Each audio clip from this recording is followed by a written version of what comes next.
السلام عليكم ورحمة الله.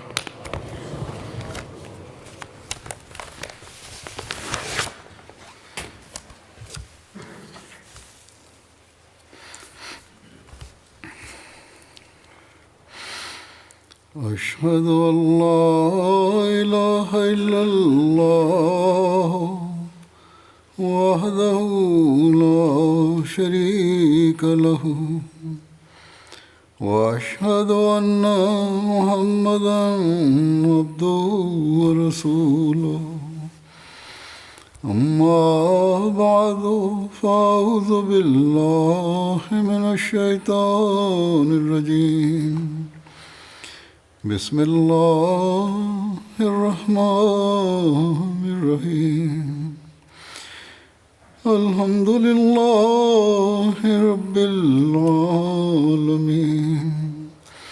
الرحمن الرحيم مالك يوم الدين إياك نعبد وإياك نستعين اهدنا الصراط المستقيم صراط الذين أنعمت عليهم غير المغضوب عليهم ولا الضالين.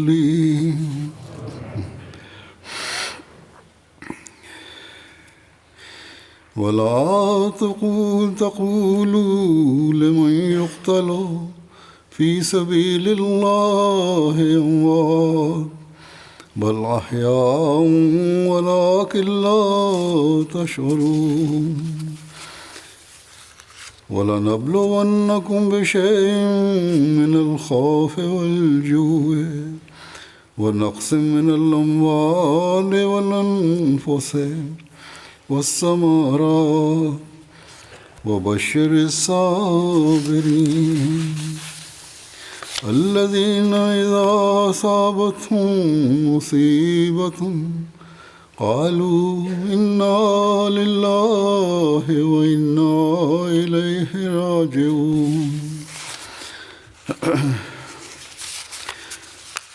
और जो अल्लाह की राह में कत्ल किए जाएं Et ne dites pas de ceux qui sont tués dans la voie d'Allah qu'ils sont morts. Au contraire, ils sont vivants, mais vous ne le percevez pas.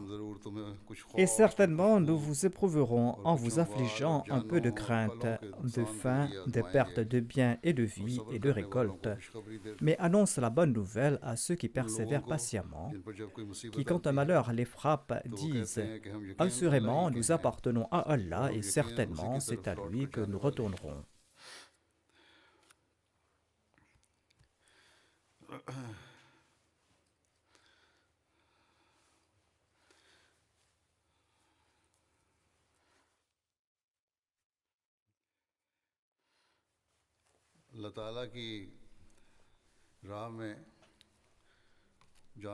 Ceci est la déclaration d'Allah concernant ceux qui offrent le sacrifice de leur vie dans sa voie.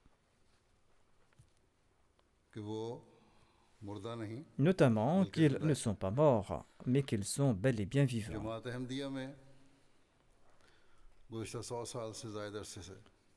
Au cours de ces 100 dernières années et plus, des Ahmadis ont fait leur vie dans la voie de Dieu au sein de la Jamaat Ahmadiyya. Leur sacrifice était-il vain? Certainement non.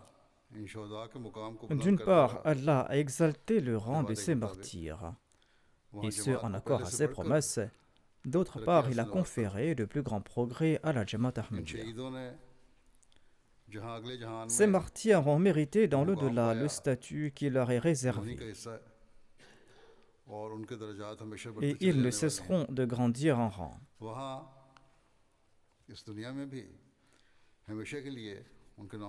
D'autre part, leurs noms sont à jamais vivants en ce monde. L'offrande de leur vie est source de vie pour ces martyrs. Et cette offrande de vie est source de vie aussi pour la Jamaat.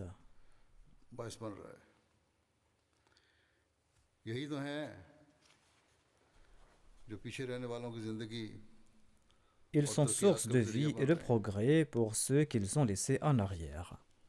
फिर वो मुर्दा किस तरह हो सकते हैं? Comment donc les considérer comme morts? ये जान की कुर्बानी जो हजरत साहिबजादा सैयद अब्दुल Ces Latif sacrifices de vie ont débuté avec le martyre de Hazrat Saibzada Abdul Latif Shahid au sein de la Jamaat Ahmadiyya. Afghanistan और Et généralement, cette offrande de vie était confinée à l'Afghanistan Afrique et में au भी sous-continent indien. एक मुखलिस अहमदी ने En Afrique, en 2005, un Ahmadi sincère a offert sa vie pour la Jamaat au Congo-Kinshasa. जमात की खातिर पेश किया था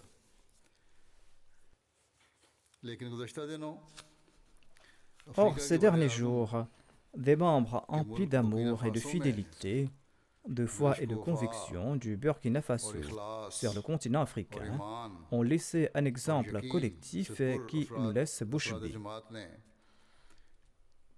जो नमूना Il s'agit d'un exemple qui est unique. वो हैरत अंगेज है अपनी मिसाल आप है जिनको मौका दिया गया कि मसीह माऊद की सदाकत का On leur इनकार a करो offert l'occasion de renier le और Messie इस बात promet को तस्लीम l'Islam करो et d'accepter que Jésus est vivant au ciel et qu'il en descendra afin qu'ils aient la vie sauve. तो हम तुम्हारी जान बख्शी कर देते हैं Mais ces Ahmadis emplis de foi et de conviction, और यकीन से dont la लोगों foi ने était plus ferme que le roc, इनका ईमान ont répondu पहाड़ों से ज्यादा tôt ou ज्यादा tard, महफूज on doit mourir. Certainement, on va devoir mourir un jour, कि जान mais तो एक nous दिन ne जानी pouvons vendre notre foi pour sauver cette vie आज नहीं तो terrestre. कल इसके बचाने के लिए हम Nous ne अपने pouvons ईमान का सौदा नहीं कर abandonner सकते cette vérité que nous avons vue. जिस सच्चाई को हमने देख लिया है उसे हम छोड़ नहीं सकते Et c'est ainsi que ces Ahmadis ont sacrifié leur vie les uns après les autres. अपनी जान कुर्बान करता चला गया इनकी औरतें और बच्चे भी ये नज़ारा देख रहे Leurs femmes et leurs enfants regardaient toute cette कोई scène वावेला किसी ने नहीं किया et aucun d'entre eux n'a poussé des lamentations. जिन्होंने अफ्रीका में बल्कि दुनियाए अहमदियत में अपनी कुर्बानियों की एक नई तारीख Après le sacrifice de Hazrat Saibzada Abdul Latif Shahid Sahab de l'époque du Messie promet l'Islam, ces gens ont écrit une nouvelle page dans l'histoire des sacrifices en Afrique et dans le monde de अपनी l'Ahmadiyya. दुनियावी जिंदगियों की कुर्बानी देकर En offrant le sacrifice de leur vie, ils ont mérité la vie éternelle. जिन्होंने जान माल वक्त को कुर्बान करने का जो बैत Ils avaient prêté le serment de sacrifier leur vie, leurs biens et leur temps, et ils ont respecté ce serment à tel point qu'ils ont dépassé ceux qui les avaient précédés. अल्लाह ताला Qu'Allah fasse que chacun d'entre eux mérite les bonnes nouvelles qu'il offre à ceux qui se sacrifient dans sa करने voie. वालों को दी हैं अब मुख्तसरन इन शहदा के हालात ज़िंदगी Je présenterai brièvement certains faits sur ces से martyrs. ईमान की पुख्तगी का पता चलता है Grâce à ces faits, l'on va comprendre la fermeté de leur foi. तफसीलात के मुताबिक Voici quelques détails à propos de cet incident. शहर डोरी है Il existe dans les environs de la ville de Dori un hameau nommé Mehdiabad où se trouve une jamaat. 11 जनवरी को ईशा Le 11 janvier dernier, à l'heure de la prière d'Isha, 9 aînés de la jamaat ont été tués un par un dans la cour de la mosquée. Devant les autres fidèles, न करने की बना पर ils ont été tués pour avoir refusé de renier l'Ahmadiyya. इन्ना लिल्लाहि व इन्ना इलैहि राजिऊन Inna lillahi wa inna ilayhi raji'un. Report के मुताबिक Selon le rapport, à l'heure de la prière d'Isha, 8 hommes armés sont venus à la mosquée sur 4 motos. मस्जिद में आए ये मुसल्ला अफराद Avant de se rendre à la mosquée मस्जिद में आने Ahmadi, से पहले ces hommes armés étaient dans la mosquée Wahhabi qui était située tout près. Ils sont demeurés dans cette mosquée wahhabite de la prière de Maghrib jusqu'à l'Isha, mais ils n'ont nui à personne là-bas, car ils étaient venus que pour les Ahmadis. Quand ces terroristes sont venus dans la mosquée Ahmadi, le muezzin était en train de lancer l'appel à la prière d'Isha. Certains fidèles étaient déjà présents. et d'autres étaient en cours de अज़ान route. ख़त्म होने के बाद Après l'appel à la prière, les terroristes ont demandé au muezzin d'annoncer aux fidèles जल्दी मस्जिद में आ de जाएं, venir rapidement à la कुछ mosquée, लोग आए हैं। car des visiteurs étaient présents et ils souhaitaient prendre la parole. फिर दहशतगर्दों ने पूछा भी जब ये लोग जमा हो गए कि Quand les यहाँ fidèles étaient इमाम sur मस्जिद place, कौन है? les terroristes ont demandé qui était l'imam de la mosquée. Alhaj Ibrahim बी दीगा Sahib Al-Hajj Ibrahim Bidiga a répondu qu'il était l'imam de la mosquée. फिर उन्होंने पूछा कि नायब इमाम कौन है? Ils ont demandé qui était son adjoint. आग उमर अब्दुर्रहमान साहिब उमर आग Ag Omar Ag Abdurrahman a répondu qu'il était l'adjoint de l'imam.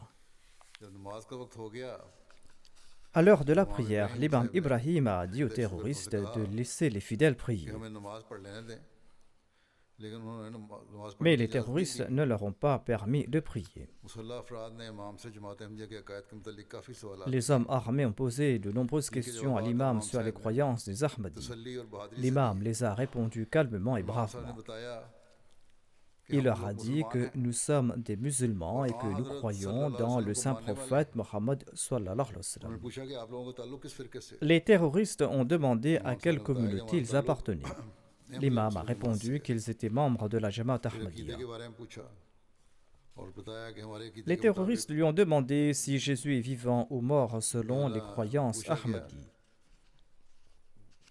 कि उन्होंने दहशतगर्दों ने L'imam पूछा a कि répondu क्या que आपके Jésus अकीदे est मुताबिक décédé. हज़रत ईसा जिंदा हैं या फौत हो गए हैं? Les terroristes ont déclaré que Jésus est vivant au ciel et qu'il retournera pour tuer le Dajjal दहशतगर्दों ने कहा कि et qu'il नहीं, résoudra les problèmes des मौजूद हैं musulmans. और वापस आकर दज्जाल Ils nourrissent jusqu'à présent cet और espoir. मुसलमानों के मसाइल हल करेंगे।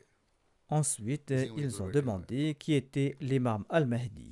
फिर पूछा उन्होंने कि इमाम मेहदी कौन है? इमाम साहब ने L'imam कहा, Ibrahim a हज़रत répondu मिर्ज़ा que गुलाम Mirza अहमद Ghulam क़ादियानी Ahmad अलैहिस्सलाम alayhi salam de इमाम मेहदी Qadian और a été मसीह मौके के तौर पर suscité en tant qu'imam al-Mahdi et Messie. आखिर पर मुसल्ला अफराद ने कहा En fin de compte, les hommes armés ont déclaré que les Ahmadis ne sont pas des musulmans, mais qu'ils sont des mécréants. इसके बाद वो लोग इमाम Ensuite, साहब ils को ont pris मस्जिद l'imam से et ils sont partis dans Islamic l'école de Center में ले couture गए। qui se trouve à côté.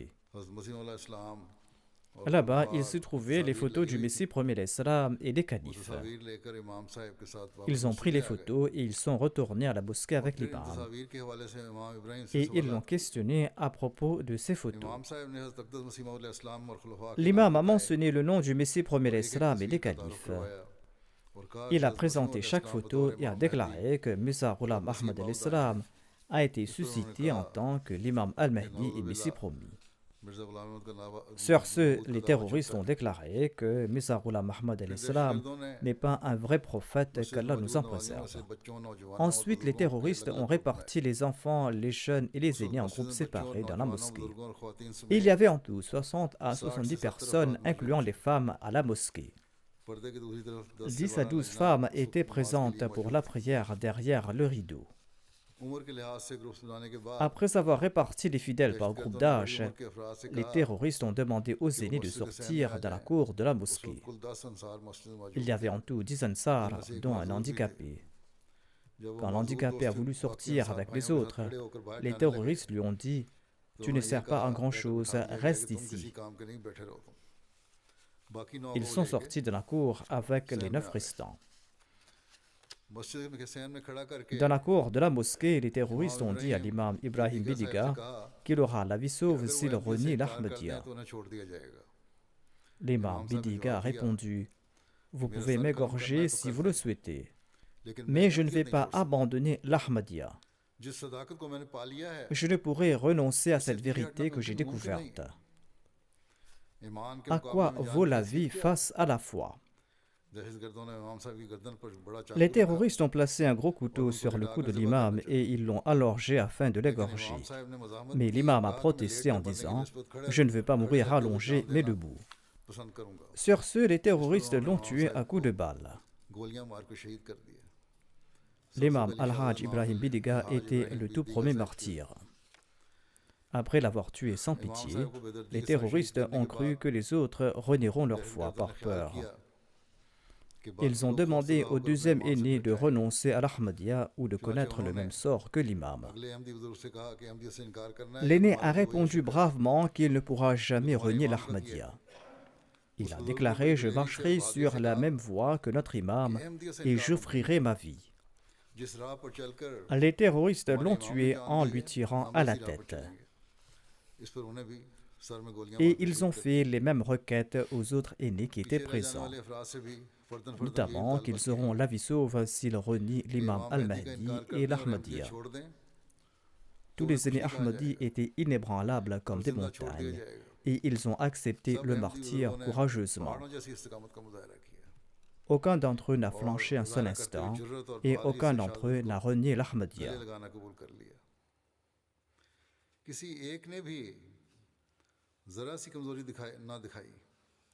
Ils sont tombés en martyrs l'un après l'autre, mais aucun d'entre eux n'a chancelé dans sa foi.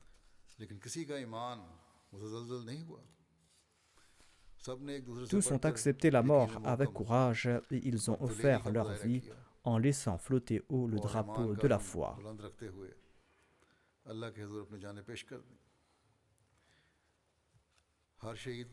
Tous ces martyrs ont reçu en moyenne 3 balles. Parmi les martyrs se trouvaient aussi 2 frères jumeaux.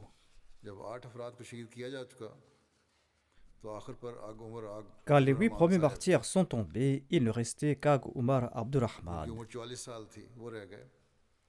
Il n'avait que 44 ans. Il était le plus jeune des martyrs. Les terroristes lui ont dit: tu es jeune et tu pourras sauver ta vie en rejetant l'Ahmadiyya.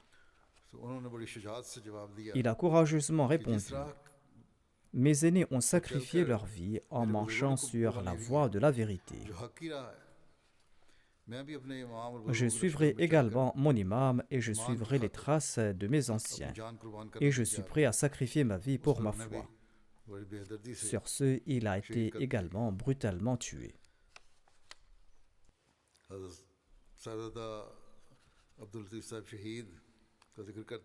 À la fin de son ouvrage Tazkiratu Shahadatain, le Messie premier l'Islam a évoqué un rêve en mentionnant Hazrat Sahibzada Abdul Latif Shahid Saheb.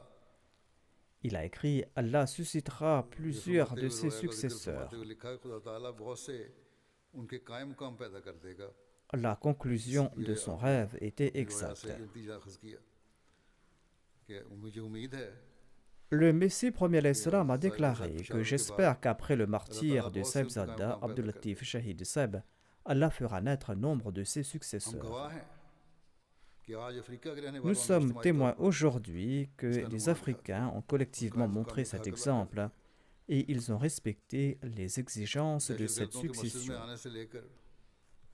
1h30 s'était écoulée du moment où les terroristes sont entrés dans la mosquée pour débattre des croyances des Ahmadis et pour quitter la mosquée après avoir accompli leur méfait. On peut tenter d'imaginer la douleur et la souffrance que les enfants et les autres ont dû endurer quand leurs aînés ont été tués devant leurs yeux. Après avoir quitté la mosquée, les terroristes n'ont pas pris la fuite. Ils sont restés longtemps à Mehdiabad. Et ils ont également menacé les gens de la mosquée qu'il valait mieux qu'ils renient l'Ahmadiyya et qu'ils allaient retourner. Si vous ne renoncez pas à l'Ahmadiyya, ont-ils déclaré, ou si quelqu'un tente de nouveau d'ouvrir la mosquée, vous serez tous tués.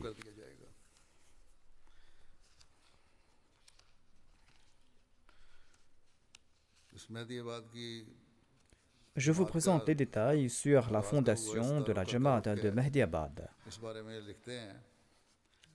Une mission régulière a été lancée dans la région à la fin de l'année 1998. La Jamaat a grandi rapidement.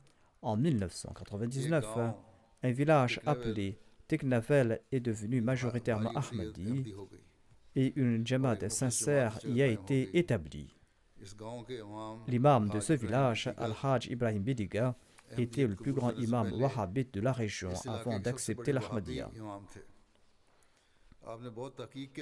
Il a prêté le serment d'allégeance après de longues recherches. Après avoir prêté allégeance, il a émergé comme un prédicateur passionné, intrépide et un soldat courageux de l'Ahmadiyya.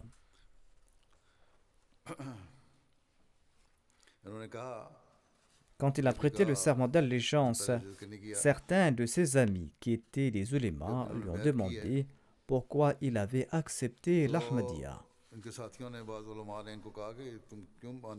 L'imam Ibrahim Bidiga a répondu: j'ai vu l'or et Allah nous a ordonné d'accepter le Mahdi. Les hadiths du saint prophète Mohammed lui se sont également accomplis. Le Saint-Coran en est témoin. Il est impossible pour moi de rejeter la vérité et d'en être privé. L'imam Ibrahim Bidiga était doué d'un grand savoir.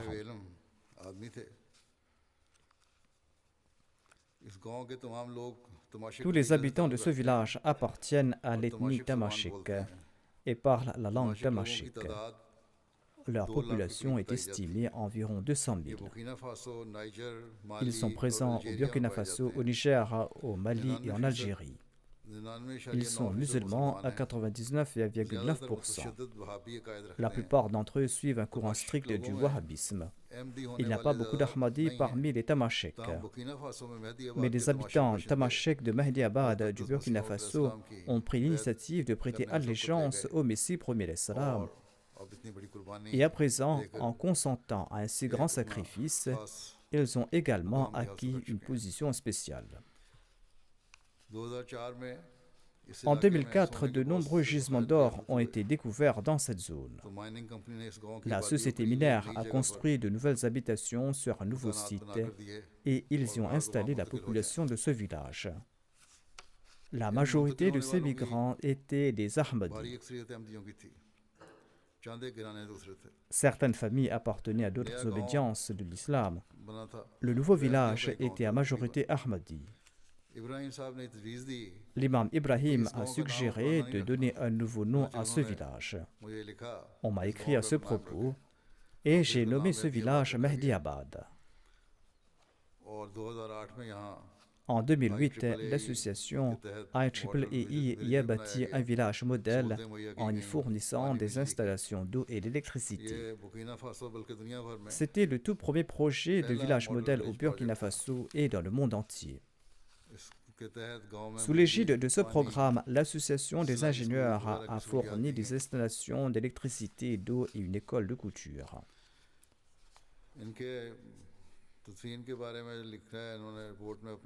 Selon le rapport, les terroristes avaient passé 1h30 dans la mosquée et ils avaient créé une telle atmosphère de peur que les dépouilles des martyrs sont restées à l'endroit où ils étaient tombés toute la nuit, parce qu'on avait peur que les terroristes n'étaient pas sortis du village et que celui qui viendra chercher les dépouilles sera lui aussi tué. Il y a un camp de militaires à proximité et on leur a signalé cet incident, mais personne n'est venu. Aucun membre des agences de sécurité n'est venu jusqu'au matin. L'inhumation des martyrs a eu lieu à 10h du matin le 12 janvier à Mahdiabad. Je vais maintenant introduire chacun de ces martyrs brièvement. Al-Hajj Ibrahim Bidiga, que j'avais mentionné précédemment, avait 68 ans au moment de son martyre. Il a vécu en Arabie Saoudite pour ses études. Il était un grand érudit en langue tamashek et il commentait également sur le Saint-Coran en cette langue. Il avait prêté le serment d'allégeance en 1999. Avant d'accepter l'Ahmadiyya, l'imam Ibrahim Bidiga était l'imam en chef de nombreux villages dans la région. S'asseoir en compagnie de l'imam Bidiga et acquérir des connaissances était source d'honneur pour les érudits de cette zone. Au moins une fois par an, les érudits, les muallimines et les imams de toute la région venaient séjourner auprès de l'imam Bidiga pour acquérir de la connaissance. Le nombre de ces visiteurs montait à 500 et leur séjour durait une semaine. On peut dire que la réunion annuelle des savants et des imams de la région se tenait autrefois chez lui. Ses disciples disent que même à cette époque, l'imam Bidiga disait souvent que la vérité n'est pas encore apparue parce qu'il y a très peu de gens qui acceptent la vérité. Des centaines d'imams viennent s'asseoir auprès de moi, disait-il, et ils se considèrent comme musulmans. Mais quand la vérité sera révélée et que les croyants seront peu nombreux, ces gens partiront de chez moi. Ainsi donc, l'imam Bidiga était imbu de piété, de taqwa et de savoir. Vu les conditions de l'époque, il avait estimé que la vérité va apparaître bientôt et par la suite, ces gens vont s'opposer à lui, tout comme on s'est toujours opposé au prophète. En tout cas, en son cœur, il avait décidé d'embrasser la vérité dès qu'elle allait se manifester. Une mission Ahmadiyya a été officiellement établie à Dori en 1998. Le message d'Ahmadiyya a atteint l'imam Ibrahim. Ainsi, l'imam Al-Hajj Bidiga a entendu le nom de l'Ahmadiyya pour la première fois dans un marché pendant une campagne de prêche. Il a appris que les Ahmadis croient en la mort de Jésus et annoncent l'avènement du Messie du Mahdi.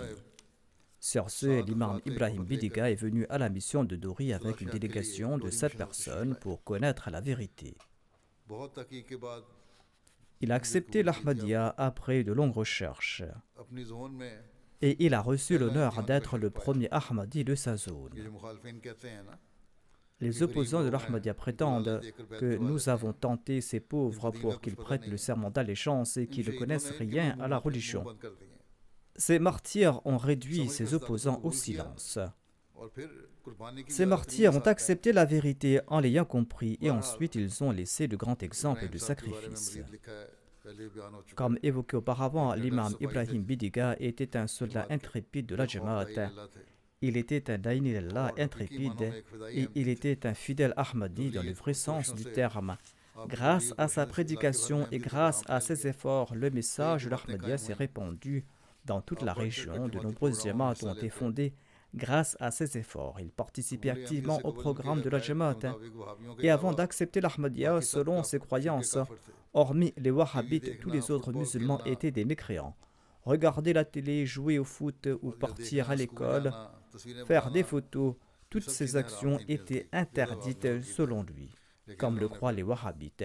Mais lorsqu'il a accepté l'Ahmadiyya, il s'est écarté de ses idées dépassées et il a également expliqué aux autres quelle était la réalité des choses.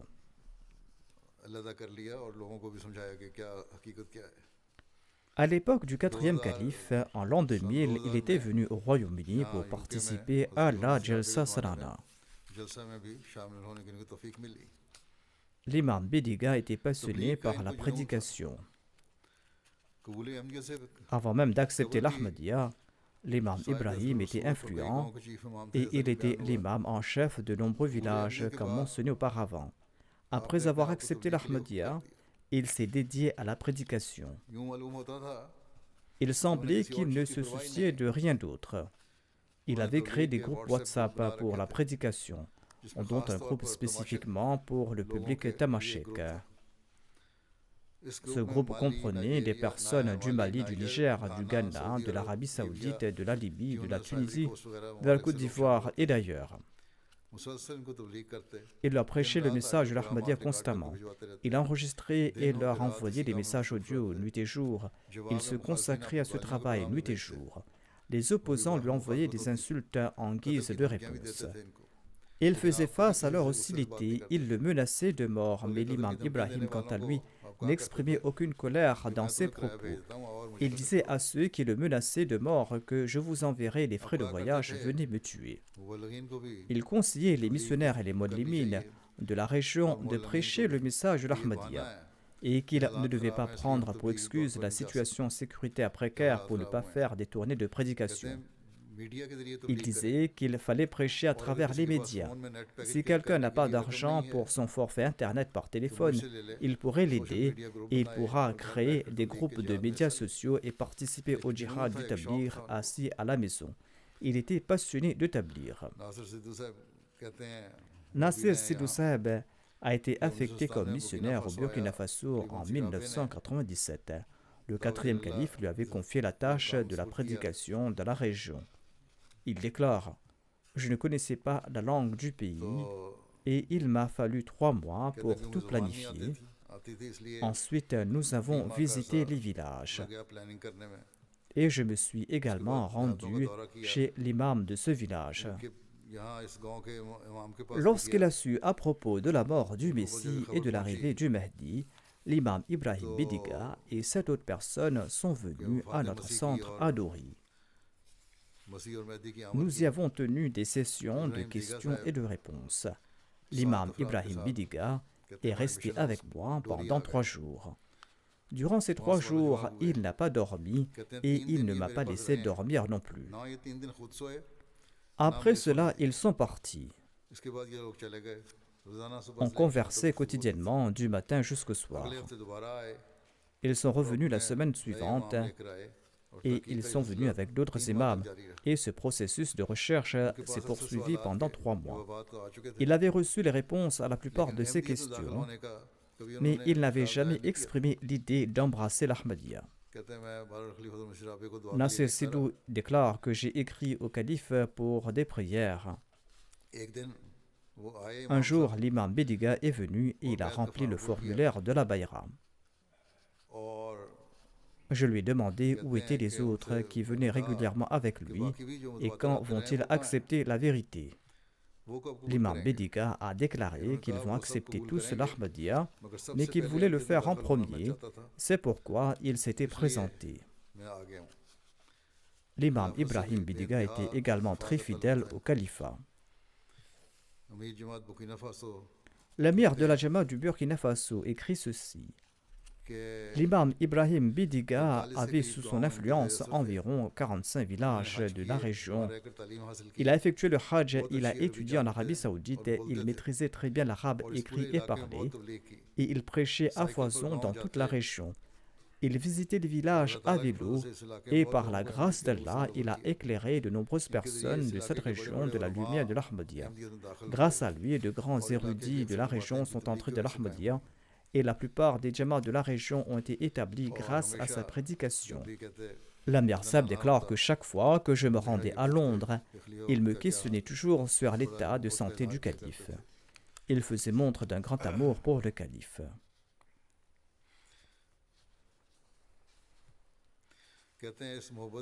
Voici un exemple de cet amour. La MTA diffuse mes classes avec les enfants, mais malgré son ignorance de la langue ourdou, l'imam Bidiga suivait ses classes comme s'il comprenait ce que je disais. L'imam Bidiga disait que être assis ici et voir le calife dans cette assemblée est source de grande foi pour moi.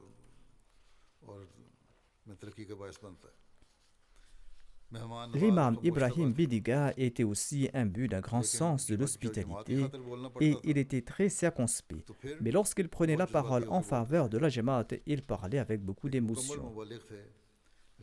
Il était un missionnaire complet.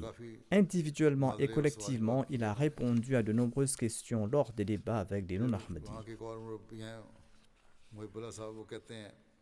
Monsieur Muhibullah, un autre missionnaire de là-bas, explique: je connaissais personnellement ces anciens parce que je me rendais souvent dans la région. C'étaient des gens hospitaliers et loyaux qui avaient un grand amour pour le califat. Quand les jeunes hommes travaillaient toute la journée, ces aînés s'asseyaient sous l'abri construit devant la mosquée et suivaient la MTA. M. Mohibullah déclare: immédiatement après qu'il soit tombé à martyr, j'ai reçu l'appel d'un jeune homme. Il m'a informé de l'incident. Les terroristes leur ont dit que vous aurez la vie sauve si vous reniez l'Ahmadiyya, mais ils ont préféré le martyr. Le jeune homme a dit que même si ces gens nous tuaient tous, nous n'allions jamais abandonner l'Ahmadiyya. Il n'était que 9 Ansar, ceux qui sont tombés à martyr. Même s'ils nous tuaient tous, les Khuddam et les Lajna, eh bien même en ce cas, nous n'allions pas abandonner l'Ahmadiyya, Inch'Allah. Ceci est l'esprit que le défunt imam a insufflé en ses fidèles de la communauté. Si les aînés ont formé les autres et servent d'exemple, c'est là que naîtra cette passion et cette foi chez les jeunes et chez les femmes. Maïga Tijan Saheb Amwallim déclare: l'imam Ibrahim a été menacé de mort dans le passé. Quelques jours avant son martyr, il m'a informé qu'il a reçu des menaces de mort et que ces gens vont le tuer. On dit que l'imam Ibrahim Bidiga traitait très bien les membres de sa famille et ses proches. Il était bienveillant envers tout le monde. Se sacrifier pour le bien des autres et le désintéressement étaient ses traits saillants. Il était très respecté dans la région. Les gens le respectaient beaucoup. Quand l'imam Ibrahim prenait une décision ou disait quelque chose, les gens l'écoutaient et l'acceptaient. Il avait nombre de disciples, certains d'entre eux servent comme imam et muallimin dans les pays voisins. Beaucoup servent également comme muallimin et comme missionnaires au Burkina Faso. Il était un exemple pour les autres dans le domaine de la vertu, de la piété et dans le domaine de la compétition dans l'accomplissement de bonnes œuvres. Chaque fois qu'on faisait un appel au sein de la Jamaat, il était le premier à y participer. Si c'était un appel pour un sacrifice financier, il était le premier à y contribuer. Il n'était jamais absent pour les travaux de la Jamaat, pour les rassemblements et autres activités de la communauté. Il accomplissait ses 5 prières quotidiennes à la mosquée, il accomplissait régulièrement la prière de Tahajjud. S'il était absent pour une activité de la Jamaat, cela signifiait qu'il était soit malade, soit qu'il était en voyage. Il ne se souciait pas des dépenses encourues pour participer au programme de la Jamaat.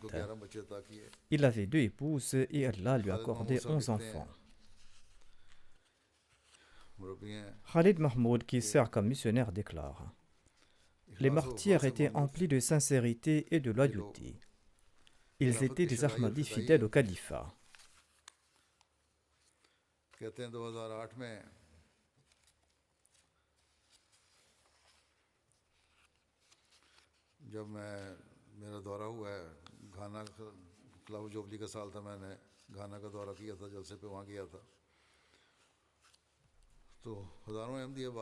En 2008, j'étais moi-même en tournée au Ghana pour le jubilé du califat. Et des milliers d'Ahmadis étaient venus du Burkina Faso et du Mali pour me rencontrer. La Jamaat du Ghana avait pris de bonnes dispositions pour le couvert et pour l'hébergement des invités, mais malgré cela, quelques Ahmadis venus de Dori, dont le défunt imam, ont reçu leur repas en retard, ou peut-être qu'ils n'avaient pas reçu de repas.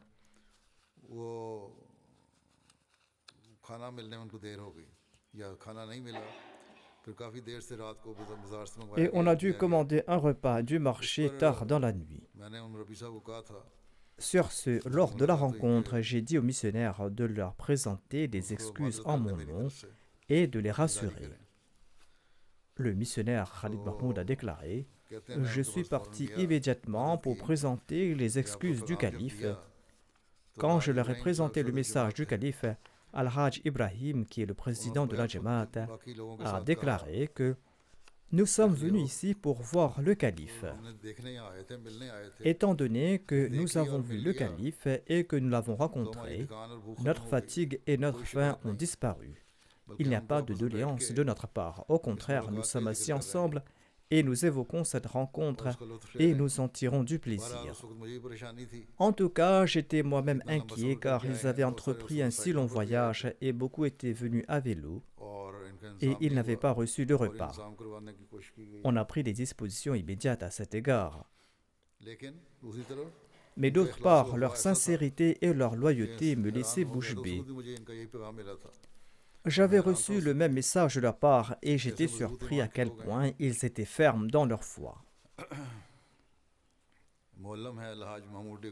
Al-Hajj Mahmoud Diko Saheb est un muallim. Il relate ceci.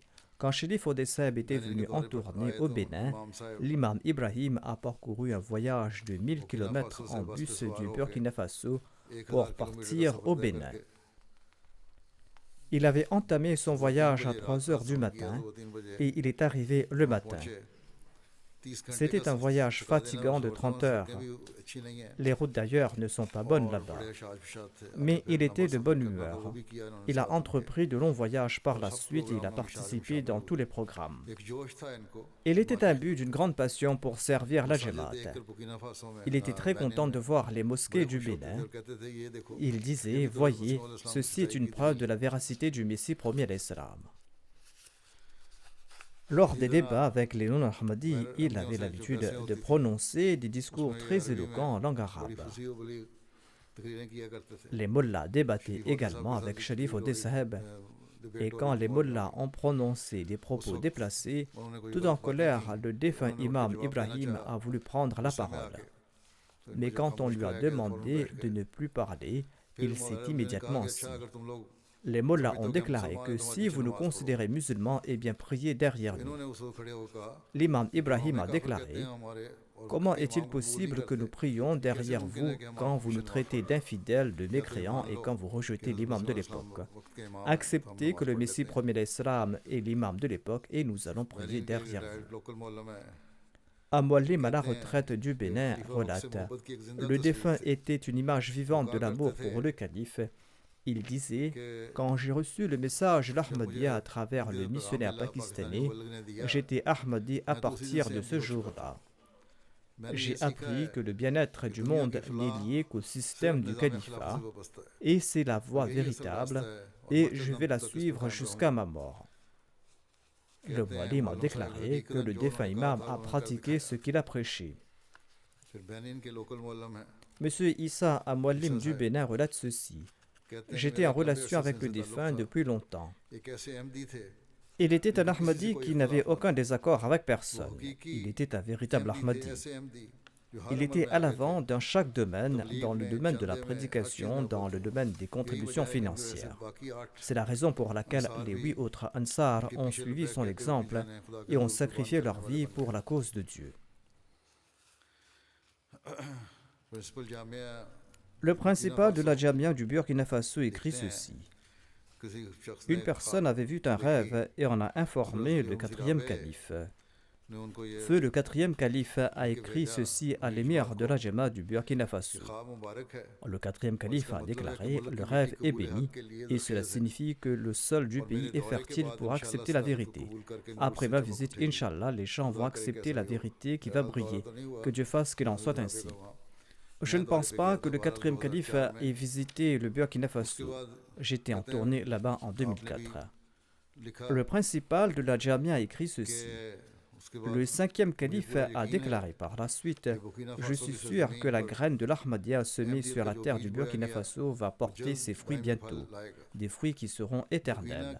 Le peuple burkinabé est vraiment un grand peuple, et je suis heureux que Dieu l'ait éclairé de la lumière de l'Ahmadiyya. La prise de conscience que j'ai constatée chez les Burkinabés est incroyable. Nous espérons que dans les 2 à 3 prochaines années, il y aura de grands résultats suite à cette visite et que la Jamaat va progresser rapidement là-bas, Inch'Allah.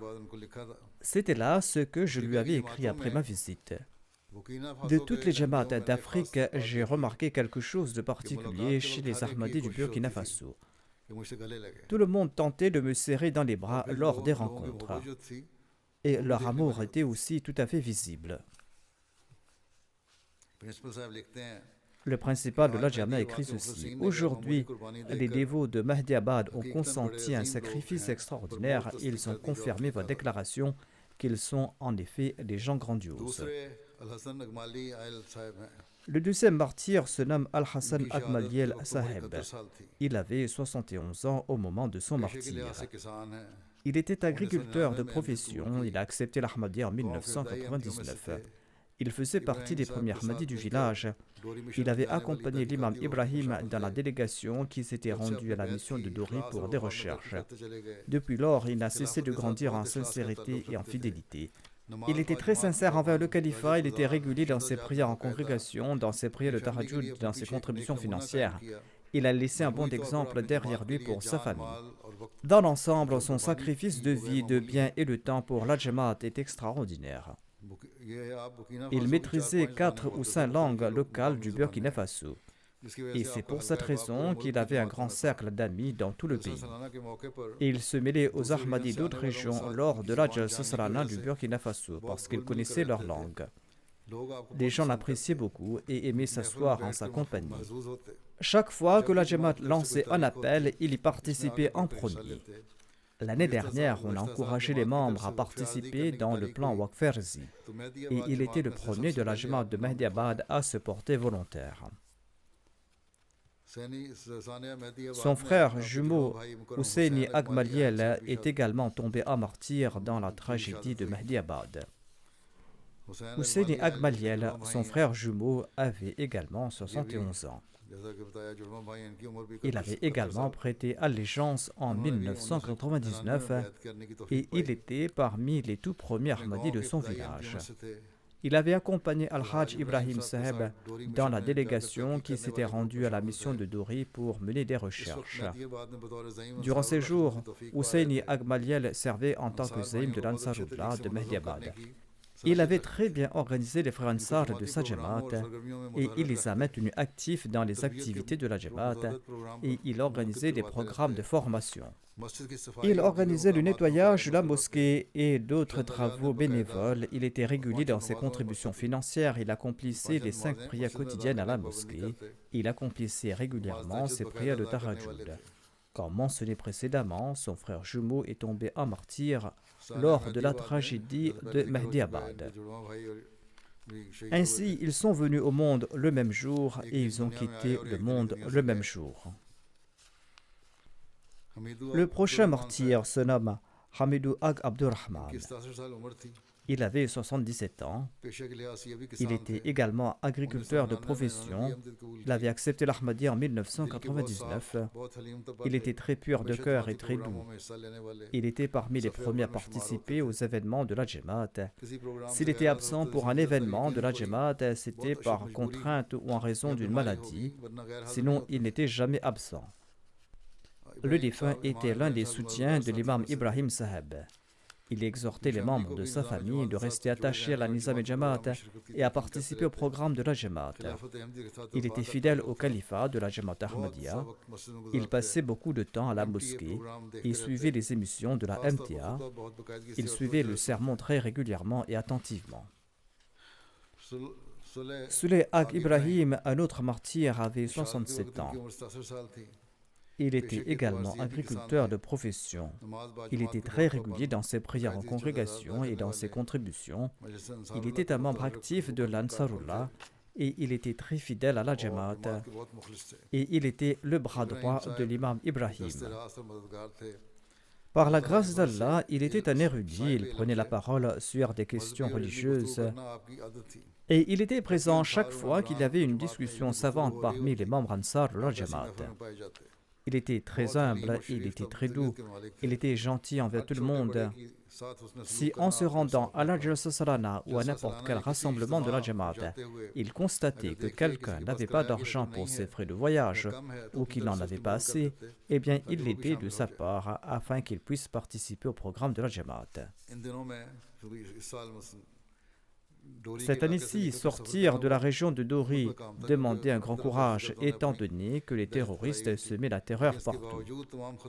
Malgré tous ces dangers, la Jamaat de Mehdiabad a participé à la Jalsa Salana du Burkina Faso durant la dernière semaine de décembre.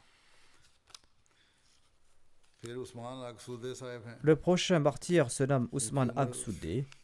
Il avait 69 ans. Il était un Ahmadi sincère et généreux. Il sacrifiait ses biens et son temps pour la Jamaat. Et en fin de compte, Allah lui a permis de sacrifier sa vie. Il apportait de l'eau et collaborait aux travaux de la construction de la mosquée de Mehdiabad. Il était très régulier dans ses prières quotidiennes et dans ses contributions. Lorsqu'il avait un revenu, il contribuait en premier dans les fonds de la Jamaat. Ceux qui sont animés de telles pensées prêtent-ils le serment d'allégeance par avidité, comme le disent nos opposants? Le défunt martyr était un commerçant et il vendait des chaussures. Si quelqu'un n'avait pas les moyens d'en acheter, le défunt ne le laissait pas partir les mains vides. Il ne laissait personne partir les pieds nus. Si l'autre n'avait pas assez d'argent, il lui disait de le payer plus tard. Agali Ag Magwel est un autre martyr. Il est né en 1970. Il a accepté l'Ahmadiyya avec son père en 1999. Il était agriculteur de profession et il était le muezzin de la Jamaat Ahmadiyya de Bellari.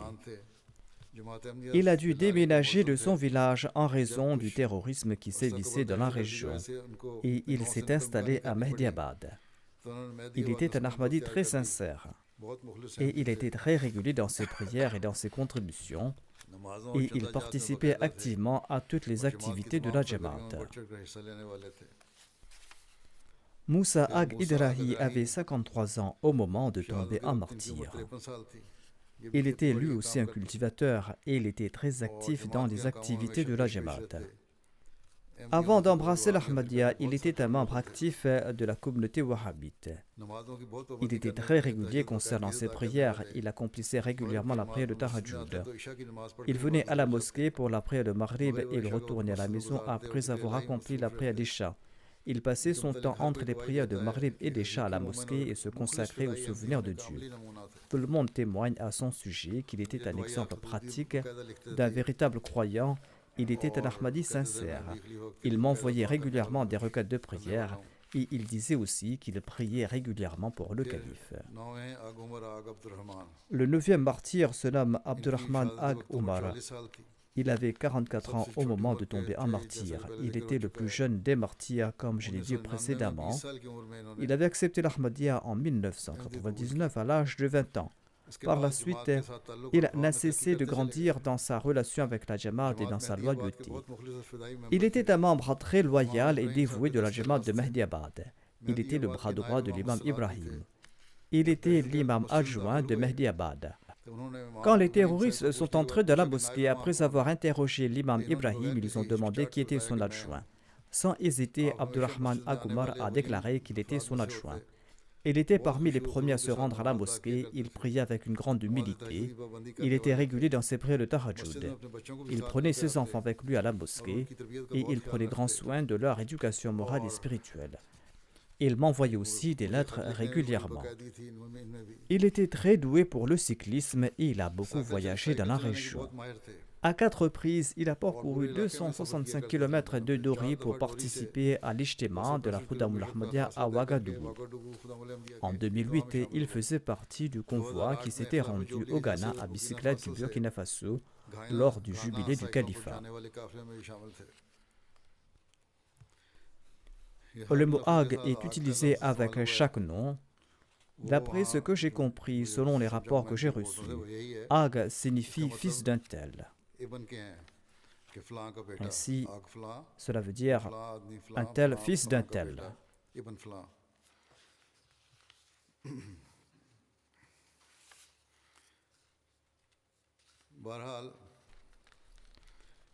Après le martyre des 8 premiers aînés, il ne restait qu'Ag Umar Abdurrahman. Il était le plus jeune et les terroristes lui ont dit qu'il pourra avoir la vie sauve s'il renie l'Ahmadiyya.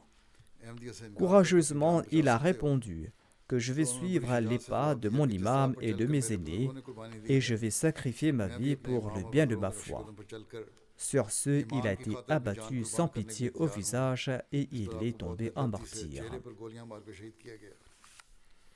La situation générale au Burkina Faso est très mauvaise, avec des terroristes sévissant dans de nombreuses régions. Quelques jours de cela, le caïd de la Majlis de Dénéa s'est rendu à la mission. Il a dit qu'il a un magasin de détail dans son village.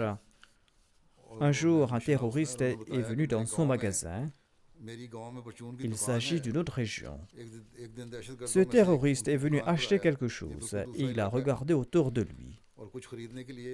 Les photos du Messie premier l'Islam et de ses califes étaient affichées dans le magasin du caïd. Le terroriste a demandé au caïd de la Khudamul Ahmadiyya qui étaient ces personnes. Le caïd a répondu qu'il s'agissait du Messie premier l'Islam et de ses califes. Le terroriste a déclaré qu'il n'est pas le Messie promis, mais que certains musulmans se sont réunis et ils ont formé un groupe. Ces individus sont des mécréants. Et en partant, le terroriste l'a menacé en disant que enlève ces photos. Si elles sont toujours là quand je reviendrai, eh bien tu seras dans une mauvaise situation. En tout cas, le caïd a laissé ces photos telles quelles. Après quelques jours, le terroriste est revenu pour acheter quelque chose et il a vu les photos qui étaient toujours là. Le missionnaire relate que le caïd nous a raconté cet incident et il m'a demandé d'autres photos. Maintenant, au lieu d'avoir peur, il a dit qu'il va placer ces photos à d'autres endroits. Toute cette zone est sous le contrôle de ces terroristes depuis longtemps et l'État n'a aucun contrôle sur la région. La frontière de cette zone est bordée par le Mali et de l'autre côté, la zone de Dori est bordée par le Niger. Ainsi, toute cette zone est une ceinture qui est sous le contrôle des terroristes.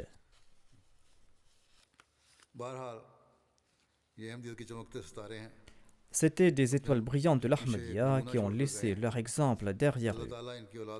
Qu'Allah fasse que leurs enfants et leurs descendants grandissent dans la sincérité et la loyauté.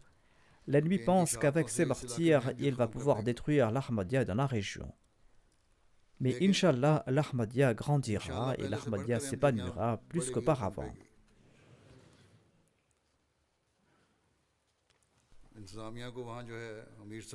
L'administration de la Jamaat du Burkina Faso et l'Amir Seb doivent préparer un programme stratégique de prédication tout en réconfortant ces gens. Qu'Allah accorde patience et courage aux familles endeuillées et qu'il leur accorde la capacité de saisir la raison pour laquelle leurs aînés ont sacrifié leur vie.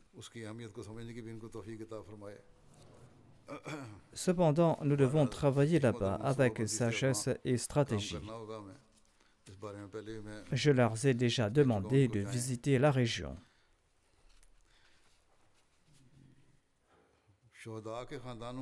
Depuis l'époque du quatrième calife, le fonds Seyd Nabil al-Fund a été mis en place afin de subvenir aux besoins des familles des martyrs. De nos jours, après cette tragédie, certains individus, certaines organisations et certains groupes envoient également de l'argent pour répondre aux besoins de ces familles des martyrs.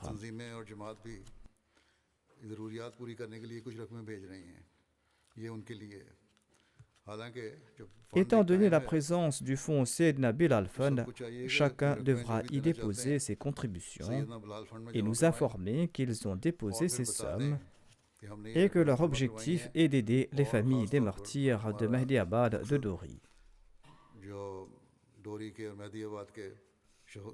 Le centre décidera en conséquence.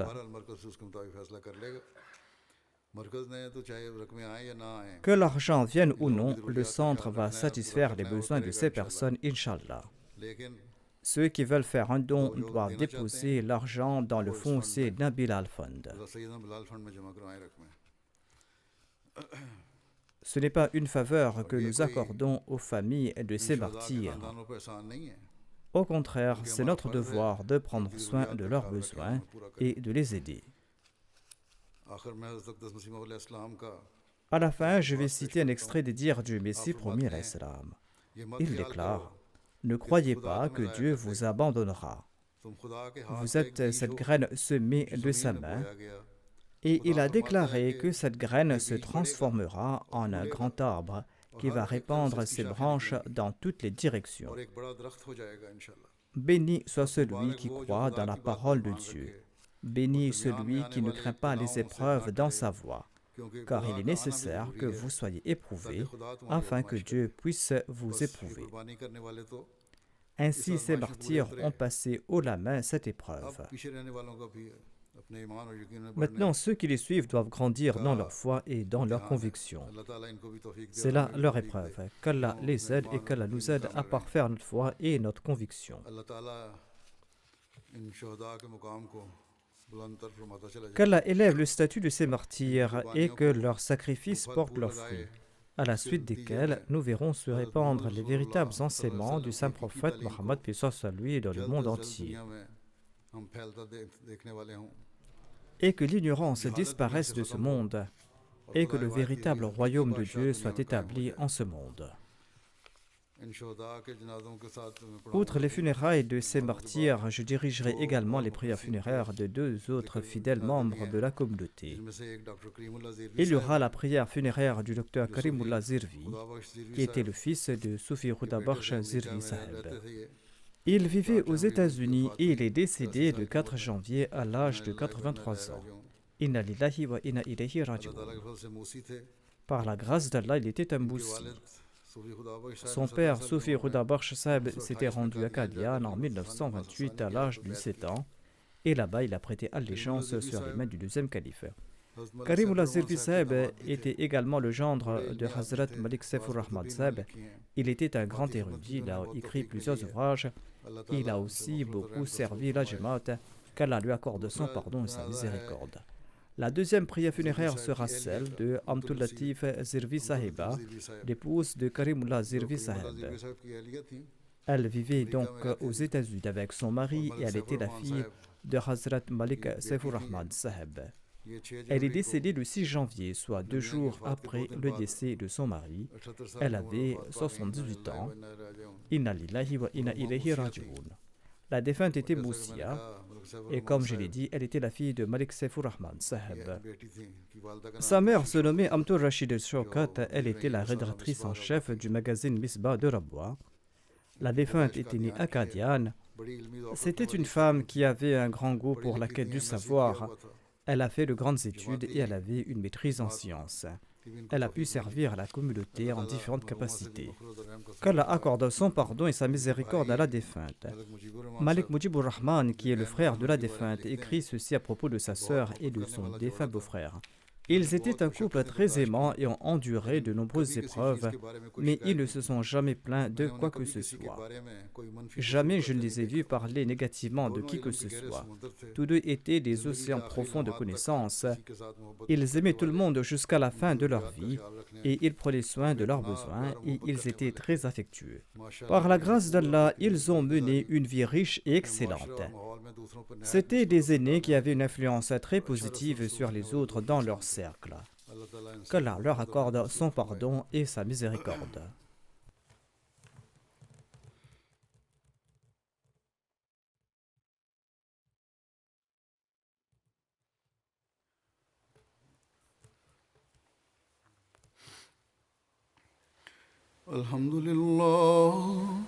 الحمد لله نحمده ونستعينه ونستغفره ونؤمن به ونتوكل عليه ونعوذ بالله من شرور أنفسنا ومن سيئات أعمالنا من يهده الله فلا مضل له ومن يضلل فلا هادي له ونشهد أن لا إله إلا الله ونشهد أن محمدا عبده ورسوله عباد الله رحمكم الله إن الله يأمر بالعدل والإحسان وإيتاء ذي القربى وينهى عن الفحشاء